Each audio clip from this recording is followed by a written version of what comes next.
Magandang araw po sa ating lahat, sana po nasa mabuting kalagayan kayo ngayon. Palagi po natin suportahan ang ama ng Kalingap na si Val Santos Matubang. At ang anak nito na si Kalingap Rab, para mas marami pa po silang matulungan ng mga kababayan nating mahihirap. May bagong update po tayo sa magkakapatid na mahiyain at binansagan na tatlong zombie. Mga Kalingap, nagpapasalamat ang family Matubang sa palago po ninyong pagsuporta. At lalo na po sa mga viewers at sponsor ng Kalingap, maraming salamat po sa inyong lahat. Alam po namin na andyan po kayo palagi para sumuporta sa taong nangangailangan ng tulong. Alam naman po ninyo na isang malaking tulong po para sa Kalingap ang inyong suporta at lalo na po sa mga sponsor, maraming salamat po at hindi nyo pinakbayaan ang buong Kalingap sa paglingap. Sobrang napakalaki po na tulong ang ibinibigay nyo po. Lalo na sa mga patuloy na nanunood ng mga video, kasi kung wala po ng sponsor ang mga tinutulungan namin, diyan po kami kumukuha ng panggastos para po sa aming tinutulungan. Lalo na po ang pabahay, galing po yan sa YouTube channel ng Kalingap. Sa revenue po, nang dahil po sa inyong panonood nakakaipon po kami ng pera sa revenue at yan po ang itinutulong ng Kalingap, kaya napakalaking tulong po ang ibinibigay nyo po. Kaya paalala po namin sa lahat ng mga nanood ng mga video ng Kalingap, please po huwag nyo naman po skip ang ads.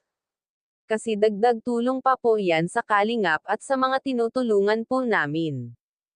Kalingap Rab muling pinuntahan ang bahay ng magkakapatid na mahiyain para bisitahin sila kung ano na po ang kalagayan nila. Kaya lang po hindi naabutan ni Kalingap Rab ang si Bea at Melissa, kaya nang kwentuhan muna sila Nanay Luning ng at Kalingap Rab tungkol sa magkakapatid. Nakwento nga po ni Nanay kay Rab na nagsisisi pala si Bea at Melissa kasi tumigil sila sa pag-aaral, di sana kung hindi sila tumigil graduate na ata sila sa elementary. Kaya nga paalala ni Kalingap kay Nanay na dapat porsigihin ang magkakapatid na pumasok sa pag-aaral kasi isang karangalan ang makapagtapos at mahalaga po ang edukasyon sa kagaya nilang tatlo. Hanggat pwede mag-aral po kasi hindi habang buhay may tutulong sa kanila. At masaya po si Rab sa narinig niya mula kay Nanay na sobra siyang nagpapasalamat sa Tres Marias na ito, kasi naiintindihan nila kung ano ang ibig sabihin ni Kalingap Rab sa kanila. Nasabi nga ni Rab kay Nanay na wala silang masyado sponsor kaya ang gusto lang ni Rab ay ang ipakita ng Tres Marias na gusto na nilang magbago. So kapag napabahayan po kayo, Nay, ano yung sa tingin mo mababago po sa inyo?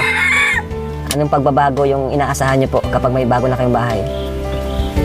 Bago na po yung ugali ng mga bata, makikipagano na sila sa mga kapwa nila. Kasi hindi na kayo malayo sa mga ano. Okay po.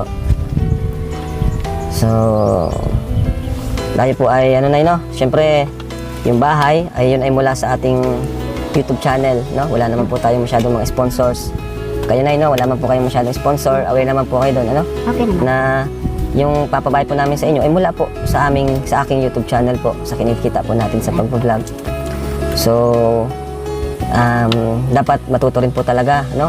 Lalo na sila Bea, si Chris, Melissa, na kung paano magtanaw ng tawag dyan ng pasasalamat po sa amin, kahit sa pakikipag-usap lang po. Di ba, Nay? Kasi syempre, mas nakaganang tumulong kapag yung tinutulungan mo, parang masaya. Di ba, Nay? Masaya na tinutulungan sila. Pero nakaraang vlog naman po, nakita naman po namin kina Bea talaga yung pagbabago at yung willingness nila na magbago. Lalo na si Bea, ano Nay, grabing improvement. Nung unang vlog, siya yung pinakamahiyain eh. Pero ngayon, bago na siya. Di ba? So mamaya, Nay, mabalik kami dito, ano? Para kumustahin po sila. Ika nga ni Rab, gusto niya makita sa magkakapatid na iba na sila ngayon kahit sa ganun paraan lang masaya na sila. At itong mga nakaraan na araw, pansin naman po ni Kalingap Rab sa mings kilos nila na gusto nila ipakita na kaya nilang suklian ang ginagawa ni Rab para sa kanila. Masaya kasi unti-unti na silang nagbabago doon sa part na yun, sobrang saya po ng Kalingap para sa kanila. At kapag tapos na nagbahay nila, mas lalong magbabago ang Tres Marias sa mga ugali nila kasi na sila nasa bundok. matuto na sila makiusap sa mga tao. Mga kalingap, hanggang dito lang po muna ang ating reaction video. Sana po natuwa kayo.